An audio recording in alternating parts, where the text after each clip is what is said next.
রাতে ঘুমোতে যাওয়ার আগে সূরা বাকারার শেষ 2 আয়াত আমানা রাসূল করেন।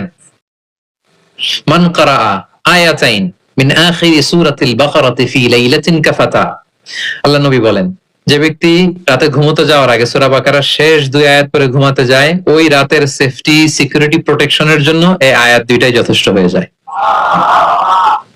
সূরা বাকারার শেষ 2 আয়াত পড়বেন, 3 কুল পড়বেন, 3 কুল, কুল আস-সালাসা, 3 কুল, কুল হুয়াল্লাহু আহাদ, কুল আউযু বিরাব্বিল ফালাক, কুল আউযু বিরাব্বিন নাস। 3 কুল পড়বেন ফজরের পরে, মাগরিবের পরে, বিছানায় ঘুমোতে যাওয়ার আগে। আল্লাহ রাসূল সাল্লাল্লাহু আলাইহি ওয়াসাল্লাম এগুলো পরে হাত দিয়ে হাতে ফু দিতেন, লম্বা একটা ফু দিয়ে সারা শরীরে এরকম মেসেজ করতেন, মাস্তাতা, যতটুকু সম্ভব হয়। তাহলে এটা special protection from your Lord. শয়তানের বিপরীতে, ব্ল্যাক ম্যাজিক, জাদু টোনা বানের বিপরীতে প্রোটেকশন নিলেন কার কাছ থেকে?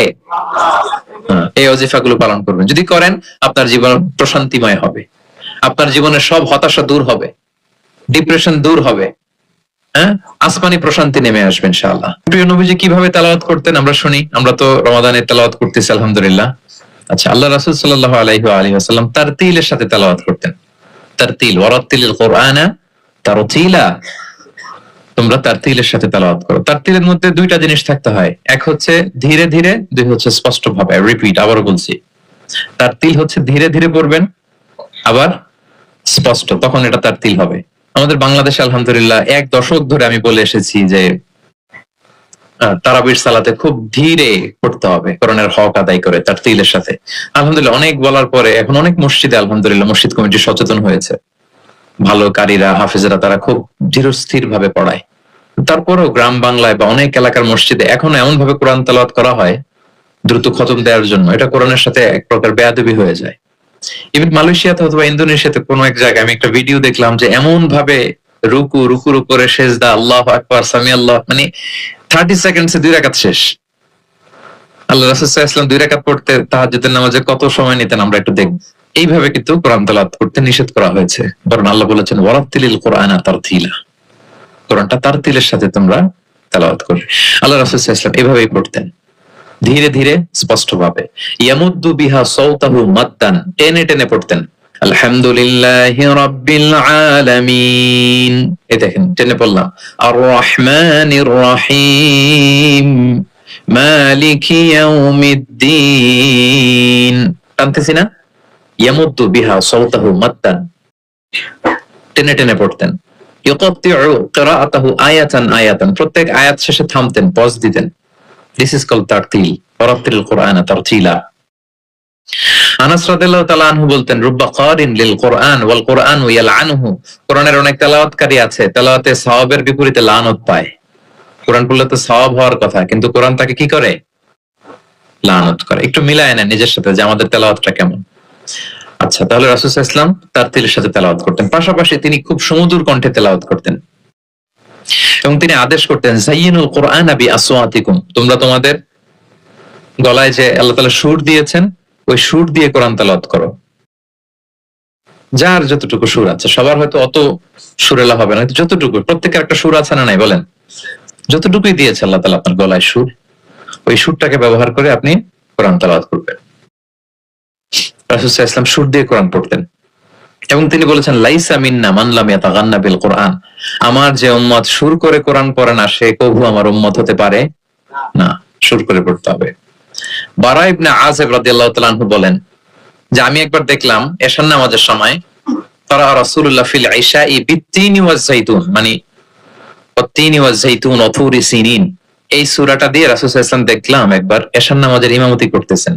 বারা ইবনে আযিব রাদিয়াল্লাহু তাআলা আনহু তিনি বলতেছেন এবং তিনি বলেন, ফামা সামিআতু আহাদান আহসানা সাওতাম মিনহু, আমার জীবনে এত সুরেলা কণ্ঠের অধিকারী কোন মানুষের তেলাওয়াত আমার জীবনে আমি শুনি নাই। বারা ইবনে আযিব রাদিয়াল্লাহু তাআলা আনহু রাসূল সাল্লাল্লাহু আলাইহি ওয়াসাল্লামের একজন সাহাবী, তিনি বলেন এশার নামাজে দেখলাম সূরা আত-তিন দিয়ে তিনি নামাজের ইমামতি করছেন, এত সুমধুর ছিল নবীজির কণ্ঠ, আমি আমার জীবনে এত সুমধুর কণ্ঠের তেলাওয়াত শুনি নাই। না জানি প্রিয় নবীজি কত সুমধুর কণ্ঠে তেলাওয়াত করতেন, আমরা তো শুনতে পারি নাই। এবং রাসূল সাল্লাল্লাহু আলাইহি ওয়াসাল্লামের সমুদ্র কণ্ঠের তেলাওয়াত শুনে মানুষ তো মুসলিম হয়েছেই, অনেক জিনও মুসলমান হয়েছে। অনেক জিন, মক্কার যারা গণক ছিল তারা জিন দিয়ে গণনার কাজ করত। জিনদেরকে উপরে পাঠাতো, ফেরেশতারা কি কনভারসেশন করে এগুলো শুনে আসতো, এগুলো এসে গণকদেরকে বলতো, গণকরা এগুলো বলে বলে মক্কায় বিভিন্ন ধরনের সংশয় তৈরি করত। কিন্তু যখন কোরআন নাজিল হওয়া শুরু হলো, আকাশের নিরাপত্তা জোরদার করা হলো, এখন আর জিনেরা উপরে যেতে পারে না। উপরে গেলে আগুনের গোলা ছোড়া হয় ওদের গায়ে। এবার জিনেরা একটা মিটিং বসলো, তারা বলতেছে ঘটনা কি, আগে তো অনেক ফেরেশতাদের কথা শুনে এসে গণকদের বলে দিতে পারতাম, এখন তো এই সুযোগটা নাই, ঘটনা কি, হোয়াট হ্যাপেন? নিশ্চয়ই পৃথিবীতে এমন নতুন কিছুর আগমন ঘটেছে যেটার প্রভাবে ঊর্ধ্ব জগতের নিরাপত্তা বলয়কে আরো মজবুত করা হয়েছে। কি সেটা খোঁজো। খুঁজতে খুঁজতে খুঁজতে খুঁজতে একদল জিন রাসূল সাল্লাল্লাহু আলাইহি ওয়াসাল্লাম উকাজের এক বাজারের দিকে যাচ্ছিলেন। ইন দ্য মেইন টাইম ফজরের সালাতে তিনি নামাজের ইমামতি করছেন। ওই সময়ে একদল জিন পাশ দিয়ে যাচ্ছিল। হঠাৎ তারা দাঁড়িয়ে থমকে দাঁড়ালো, দেখে যে আল্লাহ রাসূল সাল্লাল্লাহু আলাইহি ওয়াসাল্লাম কোরআন তেলাওয়াত করছেন। এই কোরআনের বাণী তারা কখনো শুনে নাই।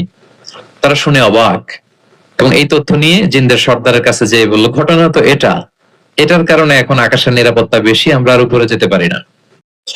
তারা যেয়ে বলল যে আমরা ঈমান এনে ফেলছি ওই নবীর উপর, ইন্না সামি'না কুরআনান আজাবা ইয়াহদি ইলা রুশদি ফাআমান্না বিহ। তারা বলল যে আমরা কি আজীব কোরআন শুনে আসলাম, যেটা সত্যের এবং হেদায়েতের দিকে পথ দেখায়, এবং ওয়ালান নুশরিকা বিরাব্বিনা আহাদা, আমাদের রবের সাথে আমরা শিরক করব না, আমরা আর মুশরিক থাকবো না, আমরা ঈমান এনে ফেললাম। তাহলে আল্লাহ রাসূল সাল্লাল্লাহু আলাইহি ওয়াসাল্লামের সমুদ্র কণ্ঠের তেলাওয়াত শুনে শুধু মানুষ নয়, বরং জিনেরাও ইসলাম ধর্ম গ্রহণ করেছে। আল্লাহ রাসূল সাল্লাল্লাহু আলাইহি ওয়াসাল্লাম তেলাওয়াতের মাঝখানে মাঝে মাঝে খুব কান্না করতেন। বিশেষ করে রাতের নামাজে কান্না ভেজা কণ্ঠে তেলাওয়াত করতেন। আমরা কি করি? অর্থই তো বুঝতে পারতেছি না, কোথায় কাঁদবো আর কোথায় একটু আনন্দ পাবো। দেখবেন যে কাবা ঘরের ইমামরা যখন জান্নাতের আয়াত আসে, একটা ভিন্ন মাকামে পড়ে, যে মাকামের মধ্যে একটা খুশি প্রাণবন্ত একটা ভাব। আবার জাহান্নামের আযাবের আয়াত যখন আসে, তখন কান্নার মাকামে পড়ে, এবং এমন ভাবে ডুকরে ডুকরে কাঁদে, মুসল্লিরাও কাঁদে। আল্লাহ রাসূল সাল্লাল্লাহু আলাইহি ওয়াসাল্লাম মাঝরাতে যখন কিয়ামুল লাইল, তাহাজ্জুদ এগুলো পড়তে দাঁড়াতেন, দীর্ঘ সময় কোরআন পড়তেন। এত দীর্ঘ সময় পা ফুলে যেত, হাত্তা তাতাফাত্তারা কদামা, পা দুটো ফুলে মোটা হয়ে যেত, এরকম দীর্ঘ সময় দাঁড়িয়ে থাকতেন। আম্মা জান আয়েশা রাদিয়াল্লাহু তাআলা আনহা বলতেন, ইয়া রাসূলুল্লাহ, আপনার তো আগের পরের সব গুনাহ মাফ, আদতে ওনার তো কোনো গুনাহই নেই, নবীরা তো মাসুম নিষ্পাপ, তারপরে আপনি রাত জেগে এত কষ্ট কেন করেন? আল্লাহ রাসূল সাল্লাল্লাহু আলাইহি ওয়াসাল্লাম বলেছেন, আফালা উহিব্বু আন আকুনা আবদান শাকুরা। আয়েশা, আমি কি শুকরগুজার বান্দা হব না? আমার আল্লাহ আমাকে ক্ষমার ঘোষণা দিয়েছে, ঠিক আছে, কিন্তু আমি কি শুকরগুজার হব না? আমার রোলটা তো আমি প্লে করব, আমার সর্বোচ্চ তো উজাড় করে আমি আমার রবের সামনে পেশ করব।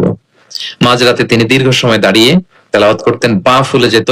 মাঝে মাঝে একটি আয়াত পড়ে থামতেন, সে আয়াত নিয়ে ভাবতেন, কাঁদতেন, বারবার কাঁদতেন, পড়তেন, তার দাড়ি ভিজে যেত। প্রতিটি আয়াত তিনি অনুভব করতেন হৃদয় দিয়ে, তার হৃদয়কে নাড়া দিত। এভাবে তিনি তেলাওয়াত করতেন। এক সাহাবী বর্ণনা করেন, একবার আল্লাহ রাসূল সাল্লাল্লাহু আলাইহি ওয়াসাল্লামকে আমি রাতের সালাতে দেখলাম, এমন ভাবে তিনি কাঁদছেন, ওয়ালি জাওফিহি আযীরুন কাআযীরিল মিরজালি মিনাল বুকা। গরম পানি ফুটাতে দিলে ডেকের ভেতরে গরম পানির যেরকম টকবকে উতলে ওঠার একটা শব্দ, এরকম উতলে ডুকরে ডুকরে কান্নার একটা শব্দ আমি শুনতে পেলাম। এভাবে তিনি কাঁদছিলেন। যেদিন বদরের যুদ্ধ, তার আগের রাতে আলী রাদিয়াল্লাহু তাআলা আনহু বলেন, সেনাবাহিনীর ছাউনির মধ্যে সব সাহাবারা, 313 জন সাহাবা, সবাই রাতে ঘুমাচ্ছে একটু এনার্জি নেওয়ার জন্য, সকালে যুদ্ধ শুরু হবে। কিন্তু আমি দেখলাম সবাইকে ঘুম পাড়িয়ে আল্লাহ রাসূল সাল্লাল্লাহু আলাইহি ওয়াসাল্লাম নামাজে দাঁড়িয়ে কাঁদছেন। সব সাহাবারা ঘুমিয়ে আছে, কিন্তু আমি খেয়াল করে দেখি যে রাসূল সাল্লাল্লাহু আলাইহি ওয়াসাল্লাম ঘুমান নেই, গাছের নিচে দাঁড়িয়ে তিনি সারা রাত ব্যাপী কান্না করছেন আর তেলাওয়াত করছেন। এভাবে তিনি কোরআনকে ফিল করতেন। আম্মা জান আয়েশা বলেন, রাতে এত কাঁদতেন মাঝে মাঝে তেলাওয়াত করতে করতে, হাত্তা বাল্লা হাজারা, জামা ভিজে যেত, হাত্তা বাল্লা লিহিয়াতা, দাড়ি ভিজে যেত, হাত্তা বাল্লাল আরদা, যেখানে সেজদা দিতেন জমিন ভিজিয়ে দিতেন কাঁদতে কাঁদতে। এবং রাতের সালাতে দীর্ঘ তেলাওয়াত করতেন। কিন্তু জামাতের নামাজ আবার অপেক্ষাকৃত সংক্ষিপ্ত করতেন, এটা সুন্নাহ। কারণ জামাতের নামাজ তো আমি একা পড়ছি না, আমার পেছনে অসুস্থ, বয়স্ক, সিনিয়র সিটিজেন, মুসাফির, ট্রাভেলার অনেকে থাকতে পারে। জামাতের সুযোগ পেলে আপনি শর্টকাট করবেন, মিনিমাম স্ট্যান্ডার্ডে শেষ করে দেবেন। কিন্তু একা যখন নামাজের সুযোগ পাবেন, আপনার নফল নামাজ, আপনার কেমন লাইল, তখন কি করবেন? ফালিউ তৌবিল মাশা, যত লম্বা মনে চায়। আমরা ভুল করি অনেকে, একা একা নামাজ পড়ার সময় তাড়াহুড়ো করে ফেলি। ইমামতির সুযোগ পাইছি তখন বিশাল লম্বা কেরাত, অপোজিট, মানে ভুল করে ফেলছি আমরা। এটা করব না। আমার এই ছোট্ট ভিডিওটা আমি আমার সোশ্যাল মিডিয়া হ্যান্ডেলে শেয়ার করেছিলাম। দেখলাম যে বাংলাদেশে শিক্ষিত সচেতন লোকজন অনেক এপ্রিসিয়েট করেছে। অনেক সময় এমন হয় যে প্রচন্ড রোদ, জুমার সালাতে পাঁচতলা মসজিদ ভরে, বারান্দা, রাস্তার মধ্যে। আমার অনেক সময় এমন হয়েছে যে সফরে আমি ফ্লাইট ধরবো, রাস্তায় জুমাতে আমি অংশগ্রহণ করেছি। প্রচন্ড রৌদ্র, দাঁড়ানো যায় না, আবার ঝড় বৃষ্টি। এতগুলো মানুষ যে এখানে নামাজ পড়বে, এখানে যদি আপনি লম্বা কেরাত পড়েন তাহলে তো কষ্ট হয়ে যাবে মানুষের। একবার আল্লাহ রাসূল সাল্লাল্লাহু আলাইহি ওয়াসাল্লাম নামাজ একটু বেশি ছোট করে ফেললেন, সংক্ষিপ্ত করে। সাহাবারা বললেন, ইয়া রাসূলুল্লাহ, এত তাড়াতাড়ি নামাজ শেষ করলেন, এত তাড়াতাড়ি তো করতে দেখি না। তখন রাসূল সাল্লাল্লাহু আলাইহি ওয়াসাল্লাম বললেন, আমি যখন নামাজে ছিলাম, উইমেন প্রেয়ার্স এরিয়া, যেটা মানে মদিনার নারীরা তো পেছনে দাঁড়াতো, তিনি বললেন ওখান থেকে আমি একটা ছোট্ট বাচ্চার কান্নার আওয়াজ শুনতে পেলাম। আমার মনে হচ্ছিল ওই বাচ্চাটাকে সামলাতে বাচ্চাটার মায়ের বড্ড কষ্ট হয়ে যাচ্ছে, ওই মায়ের যাতে একটু কষ্ট কম হয় এজন্য নামাজটা আমি একটু শর্ট করে দিয়েছি। দেখেন, মানে অন্যের প্রতি সহানুভূতি এটা আমাদের মধ্যে নাই, যে আমার ভাইয়ের একটু সুবিধা হোক, আমার বোনদের একটু সুবিধা হোক, আমার কমিউনিটির একটু সুবিধা হোক, এইটা আমরা ফিল করি না। তিনি যখন একা সালাত পড়তেন অনেক লম্বা,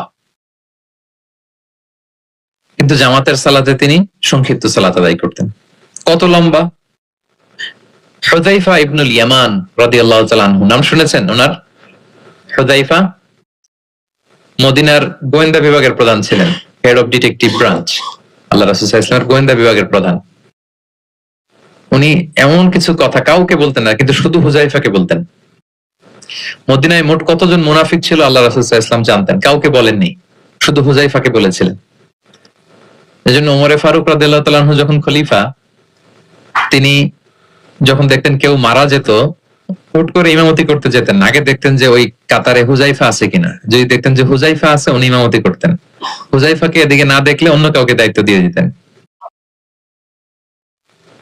এবং ওমরে ফারুক রাদিয়াল্লাহু তাআলা আনহু এত মুত্তাকি সাহাবী ছিলেন, একবার হুযায়ফা ইবনুল ইয়ামানের কাছে যেয়ে বলে যে, হুযায়ফা, আমি তো জানি না মদিনাতে কতজন মুনাফিক ছিল, এর নামগুলো তো রাসূল তোমাকে বলেছে, তুমি একটু আমাকে বলো যে আমি ওমরের নামটা আবার ওই লিস্টে আছে কিনা। আমার ভয় হয় যে আমি আবার মুনাফিকদের ভেতরে ঢুকে গেলাম কিনা। হুযায়ফা ইবনুল ইয়ামান বললেন, আমিরুল মুমিনিন, আপনি কি বলেন? আল্লাহ রাসূল সাল্লাল্লাহু আলাইহি সাল্লাম তো বলেছেন যে আপনি কোন রাস্তা দিয়ে যদি হাঁটেন, শয়তান যদি ওই রাস্তা দিয়ে আসে, আপনাকে দেখলে শয়তান ওই রাস্তা রেখে দিয়ে অন্য রাস্তা দিয়ে হাঁটে। কোশ্চিনকালেও মুনাফিকদের লিস্টে আপনার নাম থাকতে পারে না। তো এই হুযায়ফা ইবনুল ইয়ামান রাদিয়াল্লাহু তাআলা আনহু, উনি বললেন, একবার রাতে আমি আল্লাহ রাসূল সাল্লাল্লাহু আলাইহি ওয়াসাল্লামের সাথে কিয়ামুল লাইল, মানে তাহাজ্জুদের নামাজে শরীক হওয়ার সুযোগ পেয়েছিলাম। একা একা নামাজ তিনি পড়তেছিলেন, হুযায়ফা যে জয়েন করেছেন। তখন রাসূলুল্লাহ সাল্লাল্লাহু আলাইহি সাল্লাম সূরা বাকারা দিয়ে শুরু করলেন। কোন সূরা? বলেন, সবাই বলেন তো কোন সূরা? কোরআনের সবচাইতে দীর্ঘতম সূরা। আয়াত কত? 286, মানে অনেক বড় সূরা। তো উনি শরীক হলেন, শরীক হওয়ার পরে আল্লাহ রাসূল সাল্লাল্লাহু আলাইহি সাল্লাম সূরা বাকারা দিয়ে শুরু করলেন। তো উনি ভাবলেন মনে হয় 100 আয়াত যাওয়ার পরে রাসূল সাল্লাল্লাহু আলাইহি সাল্লাম রুকুতে যাবেন। কত আয়াত যাওয়ার পরে? 100 আয়াত গেল, যায় না রুকুতে। 200 আয়াত গেল, তাও যায় না রুকুতে। 286 আয়াত শেষ, মানে সূরা বাকারাই, তাও রুকুতে যায় না। এরপরে রাসূল সাল্লাল্লাহু আলাইহি ওয়াসাল্লাম সূরা আলী ইমরান শুরু করেছেন, ওইটাও শেষ। এরপর রাসূল সাল্লাল্লাহু আলাইহি ওয়াসাল্লাম সূরা নিসা শুরু করেছেন। Could you imagine that? আপনি চিন্তা করতে পারেন? তার মানে এক এক রাকাতে উনি 2 থেকে 3 ঘন্টা, মাঝে মাঝে এমন হয়েছে 2 রাকাতে সারা রাত শেষ কভার করে দিয়েছেন। এবং হুযায়ফা বলেন, আমার কাছে মনে হলো যতক্ষণ তিনি দাঁড়িয়ে তেলাওয়াত করছিলেন ঠিক ততক্ষণ আবার রুকুতে ছিলেন, যতক্ষণ রুকুতে ছিলেন ঠিক ততক্ষণ আবার সিজদায় লুটিয়েছিলেন। 2 রাকাতে পুরো রাত তিনি শেষ করে দিয়েছেন। তাহলে রাতের সালাতে তিনি দীর্ঘ তেলাওয়াত করতেন। সব সময় তিনি তেলাওয়াত মুখর সময় কাটাতেন, দাঁড়িয়ে, বসে, শুয়ে, হাঁটা অবস্থায়, আরোহী অবস্থায়, সব সময়, অজু থাকা অবস্থায়, অজু না থাকা অবস্থায়। অজু চলে গেলেই রাসূল সাল্লাল্লাহু আলাইহি ওয়াসাল্লাম সাথে সাথে অজু করে ফেলতেন, কিন্তু অজু নেই ওই অবস্থায়ও তিনি কোরআন তেলাওয়াত করেছেন। ইবনুল কাইয়িম আল জাওজিয়া যাদুল মাআদ ফি হাদি খায়রিল ইবাদ, একটা বিখ্যাত সিরাত গ্রন্থে তিনি বলেন, লাম ইয়াকুন ইয়ামনাহু মিন কিরাআতিহি ইল্লাল জানাবা। গোসল ফরজ হয় যেই পরিস্থিতিতে, ওই পরিস্থিতি ছাড়া কোনো কিছু রাসূল সাল্লাল্লাহু আলাইহি ওয়াসাল্লামকে কোরআন তেলাওয়াত থেকে বিরত রাখতে পারতো না। মানে গোসল ফরজ হয় কোন কারণে আপনারা তো জানেন, এরকম পরিস্থিতি হলে তিনি শুধু তেলাওয়াত করতেন। এছাড়া দাঁড়িয়ে, বসে, হাঁটছেন, আরোহণ করেছেন, অজু আছে কিংবা অজু নেই, সবসময় তিনি কোরআন তেলাওয়াত করতেন।